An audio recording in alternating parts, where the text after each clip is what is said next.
भाइयों और बहनों, मेरा नाम राहुल सावरकर नहीं है, मेरा नाम राहुल गांधी है। मैं सच्चाई के लिए कभी माफी नहीं मांगूंगा, मर जाऊंगा मगर माफी नहीं मांगूंगा। तो दोस्तों, अगर आपको भी ऐसा लगता है कि गरीबों के मोर्चे पर मोदी सरकार विफल रही है तो आप अभी इस वीडियो को लाइक कीजिए और इस लाल बटन को दबा के इस चैनल को फ्री में सब्सक्राइब करके घंटी बजाइए और कमेंट में लिखिए जय हिंद। रुख करते हैं पहले खबर की तरफ। पाबंदियों का पालन करें लोग, वरना दोबारा लगाना पड़ेगा लॉकडाउन, उद्धव। जी हां दोस्तों, देश में कोरोना वायरस की सबसे ज्यादा मार महाराष्ट्र झेल रहा है। यहां पर 95,000 के करीब मरीजों की संख्या हो गई है, जबकि 3500 के करीब लोगों की मौत हो चुकी है। इस बीच लॉकडाउन में ढील मिलने के बाद सड़कों पर लोगों की भीड़ भी देखी जा रही है। ऐसी कई तस्वीरें सामने आई है जिनमें लोग सोशल डिस्टेंसिंग के नियम तोड़ने और बिना मास्क के दिख रहे हैं। मुख्यमंत्री उद्धव ठाकरे ने इस पर कड़ी आपत्ति जताई है। उद्धव ठाकरे ने लोगों से पाबंदियों का पालन करने की अपील की है। उन्होंने कहा, अगर लोग पाबंदियों का सम्मान करने में विफल रहे तो राज्य में एक बार फिर लॉकडाउन लागू करना पड़ सकता है। सीएम ने यह भी कहा कि लोकल ट्रेनों को फिर से शुरू करने की मांग हम केंद्र से कर चुके हैं। शटडाउन की वजह से कई लोग फिर से अपनी ड्यूटी शुरू नहीं कर पा रहे हैं। रुख करते हैं अगली खबर की तरफ। मध्य प्रदेश, बीजेपी के पोस्टर से ज्योतिरादित्य सिंधिया गायब, उपचुनाव के बीच कयासबाजी तेज। जी हां दोस्तों, मध्य प्रदेश की राजनीतिक चर्चा के केंद्र में एक बार फिर बीजेपी नेता ज्योतिरादित्य सिंधिया हैं। कुछ दिनों पहले ट्विटर पर बीजेपी हटाने के मुद्दे पर कई तरह की राजनीतिक चर्चा चलती रही। इस मुद्दे पर खुद सिंधिया का किसी भी तरह का बयान सामने नहीं आया, लेकिन इस बार मामला केंद्रीय मंत्री नरेंद्र सिंह तोमर और सांसद विवेक नारायण शेजवलकर के जन्मदिन के मौके पर लगे पोस्टर है। दरअसल इन पोस्टरों में सिंधिया की तस्वीर को कोई भी जगह नहीं मिली है, जबकि इसमें बीजेपी के सभी दिग्गज नेताओं की फोटो मौजूद हैं। मीडिया रिपोर्टर्स के हवाले से इसकी जानकारी मिली है। इससे पहले भी प्रदेश में राजनीतिक बदलाव कराने में अहम भूमिका निभाने वाले ज्योतिरादित्य सिंधिया इन मुद्दों के कारण लगातार चर्चा में रहे हैं। बता दें, 12 जून को बीजेपी नेता और केंद्रीय मंत्री नरेंद्र सिंह तोमर का जन्मदिन है। तोमर भी इस इलाके में काफी प्रभावशाली माने जाते हैं। रुख करते हैं अगली खबर की तरफ। शिक्षक भर्ती घोटाले में प्रियंका का यूपी सरकार पर हमला बोली, जवाब दे सरकार। जी हां दोस्तों, कांग्रेस महासचिव प्रियंका गांधी वाड्रा ने शिक्षक घोटाला प्रकरण में उत्तर प्रदेश सरकार को कटघरे में खड़ा करते हुए कहा है कि यह बड़ा घोटाला सरकार की साठगांठ से हुआ है और इसमें लाखों युवाओं के भविष्य को दांव पर लगा दिया गया है। इसलिए योगी सरकार को इस बारे में जवाब देना पड़ेगा। कांग्रेस की उत्तर प्रदेश की प्रभारी महासचिव प्रियंका गांधी वाड्रा ने गुरुवार को ट्वीट कर आरोप लगाया कि यह घोटाला सरकार की नाक के नीचे हुआ है और इसे दबाकर रखा गया है। इस संबंध में मुख्यमंत्री योगी आदित्यनाथ की सरकार पर लगातार हमला कर रही श्रीमती वाड्रा का मानना है कि अधिकारियों की साठगांठ के बिना इतना बड़ा घोटाला नहीं हो सकता। इसलिए राज्य सरकार को इस संबंध में उठने वाले सवालों का जवाब देना चाहिए। उन्होंने ट्वीट किया, लाखों युवाओं ने परीक्षा दी, लाखों ने नौकरी की आस लगाई, लाखों ने साल भर इंतजार किया। भाजपा सरकार की नाक तले ये महाघोटाला सिस्टम में बैठे लोगों की साठगांठ से होता रहा, साल भर इसे दबाए रखा। अब सरकार को परीक्षा में शामिल हुए मेहनती छात्रों और सफल हुए लोगों को जवाब देना ही होगा। रुख करते हैं अगली खबर की तरफ। पिता लालू यादव के जन्मदिन पर भावुक हुए बेटे तेजस्वी, बिहार के लोगों के लिए लिखा खुला खत। जी हां दोस्तों, राष्ट्रीय जनता दल के मुखिया और बिहार के पूर्व लालू प्रसाद यादव का आज 73वां जन्मदिन है। इस मौके पर उनके छोटे बेटे और विधानसभा में नेता प्रतिपक्ष तेजस्वी यादव उन्हें बधाई देने रांची पहुंचे। वहीं पत्नी राबड़ी देवी और बड़े बेटे तेज प्रताप ने ट्वीट कर उनको बधाई संदेश भेजा है। पिता लालू यादव से मिलने के बाद तेजस्वी ने बिहार के लोगों के लिए एक इमोशनल चिट्ठी लिखी है। इसे फेसबुक पर पोस्ट करने के साथ तेजस्वी ने अपने पिता के साथ एक फोटो भी लगाई है। पढ़िए पूरा पत्र। प्रिय बिहार वासियों, आज पिताजी से उनके अवतरण दिवस पर मिलने रांची आया हूं। उनके जन्म दिवस पर अलग अलग तरह के भाव मन में आ रहे हैं। मन थोड़ा व्यथित है कि वो हमसे दूर अकेले संघर्ष कर रहे हैं और थोड़ा सशक्त भी, क्योंकि उनका जन्मदिन मुझे और अधिक प्रेरणा देता है। इनकी तरह ही मुखरता से गरीब, गुरबों, शोषित, पीड़ित, उपेक्षित और वंचितों की लड़ाई बिना सिद्धांतों से समझौता किए लड़ूं। अपने पिता के जीवन की यात्रा पर जब भी नजर डालता हूं, ऐसा लगता है क्या अद्भुत और बिरला जज्बा लिए हैं। आदरणीय लालू जी ऊंच नीच के विरुद्ध लड़ाई लड़े, बिहार की तमाम सामाजिक विसंगतियों को खत्म किया, गरीब के हक का झंडा बुलंद किया और चाहे कितनी भी विषम परिस्थिति आई, कभी घुटने नहीं टेके, कभी अपने सिद्धांतों से समझौता नहीं किया। विषम हालात अच्छे अच्छों को तोड़ देते हैं, षड्यंत्र व समर्पण करने को मजबूर कर देते हैं। वर्षों का दुष्प्रचार इंसान का आत्मविश्वास छीन लेता है, लेकिन ये भी अनुकरणीय है कि विषम हालात, अनगिनत षड्यंत्र और लगातार दुष्प्रचार भी लालू जी के हौसले को तोड़ नहीं पाए, उनके सिद्धांतों को झुका नहीं पाए, जन सेवा के लिए समर्पित उनके कदमों को रोक नहीं पाए, अपितु उनके हौसलों को मजबूत ही किया। वो लड़ रहे हैं आज भी बिना थके, बिना झुके, और मुझे गर्व है कि बिहार के लोगों के हक के लिए उनकी इस लड़ाई में मैं भी भागी बना हूँ। इसीलिए आज उनके जन्म दिवस पर मैं ये प्रण लेता हूँ कि बिहार के युवाओं और गरीबों को हर हालात में न्याय दिलाकर रहूंगा। बस बहुत हो चुका, जातिवाद, सांप्रदायवाद बहुत हो चुकी, बीमारी के दौरान फैली अव्यवस्था, गरीब ने रोटी की भूख बहुत सह लिया, हमारा युवा बेरोजगार बहुत सह लिया, हमारे भाइयों ने, उनके परिवारों ने पलायन का दर्द, कुशासन ने छीन ली बहुत जाने, सड़कों पर बहुत बेहाल हो चुका बिहारी, सरकार ने 15 साल राज करते करते बहुत ठीकरा फोड़ लिया दूसरों पर, अब और नहीं होने दूंगा। भुखमरी से, अपराध से, अव्यवस्था से, अन्याय से अब जान नहीं खोने दूंगा। आज पिताजी के 73वें जन्म दिवस पर हम कम से कम 73,000 गरीबों को खाना खिलाएंगे, उनके माथे से चिंता हटाएंगे और फिर पिता की प्रेरणा से ही बिहार को इस कठिन समय से निजात दिलाएंगे। लालू जी की प्रेरणा से जो कदम बिहार की सेवा के लिए चल पड़े हैं, वो कदम रुकेंगे नहीं, कभी थकेंगे नहीं।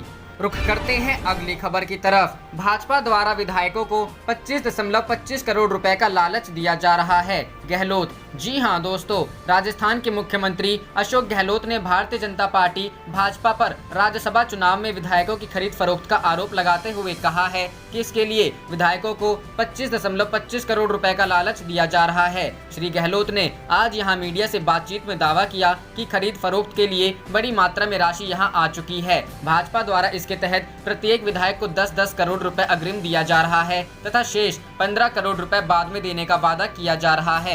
उन्होंने कहा कि हमारे विधायक पहले से सचेत हो गए हैं और विधायकों ने ही उन्हें जानकारी दी कि हमारे से खरीद फरोख्त के लिए संपर्क किया जा रहा है। श्री गहलोत ने बताया कि इसके बाद बुधवार से कांग्रेस पार्टी के तथा अन्य निर्दलीय विधायक आमेर पास एक रिसोर्ट में चले गए हैं तथा राज्य में राज्यसभा चुनाव तक ही वहीं रहेंगे। उन्होंने आरोप लगाया कि राज्यसभा चुनाव जो 2 महीने पहले ही होने वाले थे, लेकिन प्रधानमंत्री नरेंद्र मोदी ने खरीद फरोख्त पूरी नहीं होने के कारण स्थगित करवाए। उन्होंने कहा कि पहले गुजरात एवं मध्य प्रदेश में श्री मोदी ने लोकतंत्र की धज्जियां उड़ाते हुए खरीद फरोख्त का खेल खेला और अब राजस्थान में भी इसकी तैयारी की जा रही है। उन्होंने कहा कि मध्य प्रदेश कांग्रेस जो 22 विधायक गए हैं, उनकी बहुत दुर्गति हो रही है। वो विधानसभा क्षेत्रों में घुस नहीं पा रहे हैं। क्षेत्र के अंदर लोग कह रहे हैं कि तुम तो 25 करोड़ में बिके हुए लोग हो, किस मुंह से आए हो? वापस 5 साल के लिए भेजा हमने आपको, अब आ गए हो, जल्दी क्यों आए भाई? उन्होंने कहा कि दूसरी तरफ भाजपा वाले भी इन विधायकों को टिकट नहीं दे पा रहे हैं। श्री गहलोत ने कहा कि राजस्थान में बहुजन समाज पार्टी बसपा विधायक आए, हमारे साथ में 13 विधायक आए। निर्दलीय हिंदुस्तान के इतिहास में पहला राज्य राजस्थान है जहां 1 रुपए का सौदा नहीं हुआ। कोई पद का लालच नहीं, न पैसे का लालच, ये कहीं नहीं मिलेगा आपको। ये राजस्थान की धरती पर होता है। उन्होंने कहा कि इस बात का मुझे गर्व है कि मैं इस राजस्थान की धरती पर मुख्यमंत्री हूं, जिस धरती के लाल ऐसे हैं जो बिना सौदे के और बिना लोभ लालच के सरकार का साथ देते हैं। सरकार स्टेबल रहनी चाहिए। राजस्थान के अंदर ये सोच करके पहली बार मैं मुख्यमंत्री बना, तब 6 विधायक आए थे बसपा के और इस बार भी 6 विधायक साथ आए हैं। श्री गहलोत ने कहा कि महात्मा गांधी के गुजरात में क्या हो रहा है। रुख करते हैं अगली खबर की तरफ। अमिताभ बच्चन ने मुंबई में फंसे 187 मजदूरों को प्लेन से भेजा गोरखपुर। लोगों ने कहा ये है असली हीरो। जी हां दोस्तों, सुबह 8:30 बजे पहुंचा इंडिगो का विमान। पूरा खर्च अमिताभ और हाजी अली ट्रस्ट ने उठाया। गोरखपुर पहुंचे मजदूरों ने जताया आभार। बोले पहली बार विमान से की यात्रा। विस्तार। लॉकडाउन में फंसे गोरखपुर के श्रमिकों के लिए बिग बी अमिताभ बच्चन ने कभी नहीं भूलने वाला तोहफा दिया है। ट्रेन से भी मुश्किल से सफर कर पाने वाले मुंबई में फंसे 187 कामगारों की अमिताभ ने बुधवार को प्लेन से गोरखपुर भिजवाया। इंडिगो की बोइंग फ्लाइट इन मजदूरों को लेकर सुबह 8:30 बजे गोरखपुर पहुंची। इनमें जिनमें गोरखपुर के अलावा आसपास के भी श्रमिक शामिल थे। एयरपोर्ट से बाहर निकलते वक्त कई मजदूरों ने अमिताभ बच्चन और हाजी अली ट्रस्ट के प्रति आभार व्यक्त करते हुए कहा कि उनकी वजह से न केवल वह अपने घर लौट पाए, बल्कि पहली बार उन्हें विमान से सफर करने का मौका मिला। इसे ही असली हीरो कहते हैं। एयरपोर्ट डायरेक्टर AK त्रिवेदी ने बताया कि विमान में ज्यादातर प्रवासी कामगार थे। वह उस वक्त कुशीनगर में थे, मगर मुंबई से इंडिगो की बोइंग विमान के लैंड करने की खबर मिली। सूत्रों के मुताबिक अमिताभ और हाजी अली ट्रस्ट ने न केवल गोरखपुर बल्कि और यूपी के कुछ और भी शहरों के मजदूरों को उनके घर भेजने के लिए विमान का खर्च खुद उठाया है। लोगों ने जताया आभार। गोरखपुर एयरपोर्ट से अपने सामान के साथ बाहर निकल मजदूरों को लेने पहुंचे तौकीर आलम और जावेद ने बताया कि उनके रिश्तेदार मुंबई की फैक्ट्री में काम करते थे। लॉकडाउन में काम बंद होने के बाद वह घर लौटना चाहते थे, मगर इंतजाम नहीं हो पाया। उनके सुपरवाइजर ने एक दिन पहले उन्हें बताया कि उन्हें बुधवार की सुबह विमान से गोरखपुर भेजा जाएगा। इसकी सूचना जब उन्होंने हमें दी तो यकीन नहीं हुआ। विमान में सवार सभी श्रमिकों को ग्लव्स, सैनिटाइजर और खाने पीने का सामान भी दिया गया था। विमान का पूरा खर्च अमिताभ बच्चन की टीम मिशन मिलाप और मुंबई की हाजी अली ट्रस्ट ने उठाया। रुख करते हैं अगली खबर की तरफ। कमलनाथ सरकार गिराने को लेकर शिवराज सिंह के वायरल ऑडियो पर कांग्रेस का करारा वार। कहा, मोदी जी लोग जिम्मेदार। जी हां दोस्तों, मध्य प्रदेश के मुख्यमंत्री शिवराज सिंह चौहान की एक कथित ऑडियो क्लिप वायरल होने के बाद कांग्रेस ने भारतीय जनता पार्टी पर हमला बोला है। पार्टी ने आरोप लगाया है कि क्या प्रधानमंत्री नरेंद्र मोदी के लिए जिम्मेदार हैं। दरअसल बीजेपी ने ज्योतिरादित्य सिंधिया के साथ हाथ मिलाकर मध्य प्रदेश की कमलनाथ सरकार को गिराया और सूबे की सत्ता पर काबिज हुई। मध्य प्रदेश कांग्रेस ने NDTV की खबर का रीट्वीट करते हुए कहा, मध्य प्रदेश की कांग्रेस सरकार गिराने के लिए बीजेपी केंद्रीय नेतृत्व से आदेश मिला था। यह बात शिवराज चौहान ने कही है। मुख्यमंत्री शिवराज सिंह एक ऑडियो में कार्यकर्ताओं से कह रहे हैं कि केंद्रीय नेतृत्व ने तय किया कि सरकार गिरनी चाहिए। मोदी जी लोकतंत्र के जिम्मेदार। वायरल ऑडियो में शिवराज सिंह चौहान सामवेर विधानसभा क्षेत्र के पार्टी कार्यकर्ताओं को संबोधित कर रहे हैं। इस दौरान उन्होंने कहा, केंद्रीय नेतृत्व ने तय किया कि सरकार गिरनी चाहिए, नहीं तो ये बर्बाद कर देगी, तबाह कर देगी। और आप बताओ, ज्योतिरादित्य सिंधिया और तुलसी भाई के बिना सरकार गिर सकती थी और कोई तरीका नहीं था। रुख करते हैं अगली खबर की तरफ। प्रियंका गांधी ने सरकार पर साधा निशाना। कहा, यूपी में कोरी साबित हुई युवाओं के लिए की गई घोषणाएं। जी हां दोस्तों, कांग्रेस महासचिव प्रियंका गांधी वाड्रा ने बुधवार को आरोप लगाया कि उत्तर प्रदेश में युवाओं के लिए रोजगार को लेकर की गई घोषणाएं कोरी साबित हुई हैं और उच्च शिक्षा हासिल करने वाले नौजवान मनरेगा के तहत काम करने को मजबूर हैं। उन्होंने एक खबर का हवाला देते हुए ट्वीट किया, उत्तर प्रदेश में युवाओं के लिए की गई तमाम घोषणाएं कोरी साबित हुई हैं। एक तरफ एक बेरोजगार महिला के नाम पर 25 फर्जी शिक्षक भर्ती हैं, वहीं दूसरी तरफ नकल गिरोह के जरिए शिक्षक भर्ती में अयोग्य लोग शामिल हो रहे हैं। कांग्रेस की उत्तर प्रदेश प्रभारी ने दावा किया, MA, BSc, B.Ed किए हुए लोग मनरेगा में काम करने को मजबूर हैं। यह जमीनी हकीकत है। प्रियंका गांधी उत्तर प्रदेश में शिक्षक भर्ती मामले को लेकर योगी आदित्यनाथ सरकार पर लगातार हमले बोल रही हैं। उन्होंने मंगलवार को कहा था कि मुख्यमंत्री आदित्यनाथ इस मामले की जिम्मेदारी लें और ठोस कार्रवाई करें। अनामिका शुक्ला प्रकरण में भी कांग्रेस महासचिव प्रियंका गांधी ने ट्वीट कर कहा था, ये इंतहा है भ्रष्टाचार की। यूपी सरकार को अनामिका शुक्ला के घर जाकर उनके पूरे परिवार से माफी मांगनी चाहिए। गरीबी की पीड़ा झेल रही अनामिका शुक्ला को पता भी नहीं था कि उसके नाम पर ये चल रहा है। यूपी सरकार और उनके शिक्षा विभाग की नाक के नीचे चल रही लूट की व्यवस्था ने एक साधारण महिला को अपना शिकार बनाया। ये चौपट राज की हद है। अनामिका को न्याय मिलना चाहिए।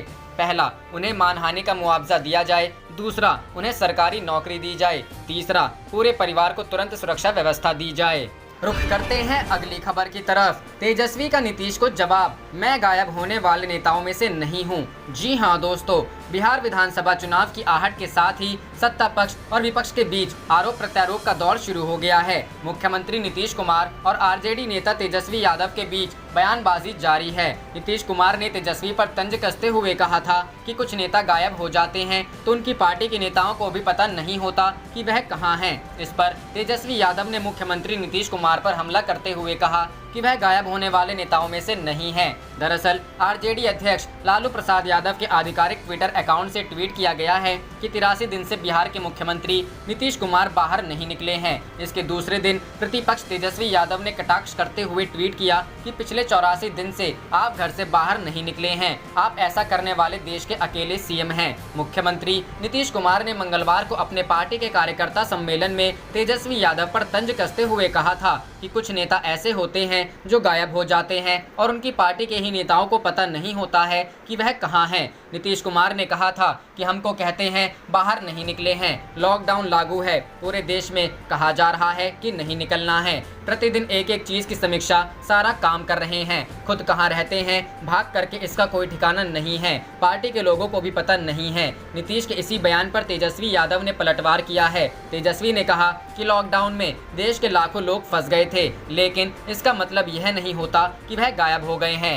नीतीश कुमार अपनी जिम्मेदारी निभा नहीं पा रहे हैं, इसीलिए इस तरीके के सवाल पूछ रहे हैं। लेकिन हम बता दें कि हम गायब होने वाले नेताओं में से नहीं हैं। बिहार में तेजी से कोविड-19 के मामले में बढ़ोतरी को लेकर भी तेजस्वी ने नीतीश कुमार पर हमला बोला और सवाल पूछा कि आखिर प्रदेश में टेस्टिंग की रफ्तार इतनी धीमी क्यों है। नीतीश पर तंज कसते हुए तेजस्वी यादव ने एक बार फिर से दोहराया कि वह देश के इकलौते ऐसे मुख्यमंत्री हैं जो कोरोना महामारी के दौरान 84 दिनों से घर से बाहर नहीं निकले हैं, जबकि मुख्यमंत्री को अपने घर से बाहर निकलकर जमीनी हकीकत देखनी चाहिए। आप देख रहे थे आपका अपना चैनल जय हिंद जय भारत।